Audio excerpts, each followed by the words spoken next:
ఝాన్సీ లక్ష్మీబాయి పేరు చెప్పగానే అందరికీ గుర్తొచ్చేటువంటి ఒక పోస్చర్ ఏంటంటే చంటి బిడ్డని కట్టుకుని గుర్రం మీద ఇలా దూకుతున్నటువంటి ఒక పోస్చర్ గుర్తొస్తుంది.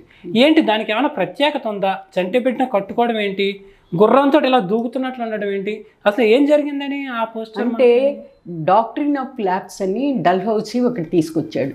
ఈమె భర్త పెళ్ళయ్యాక ఒక కొడుకు పుడతాడు. ఆ కొడుకు 4 నెలలు వచ్చినప్పుడు అతని పేరు దామోదర్రావు, భర్త పేరు గంగాధర్రావు.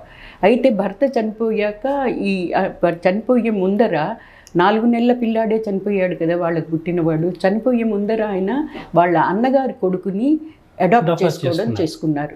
దత్తత చేసుకుని అతన్నే హెయిర్ అపారెంట్ అంటే నెక్స్ట్ వారసుడిగా డిక్లేర్ చేయడం జరిగింది.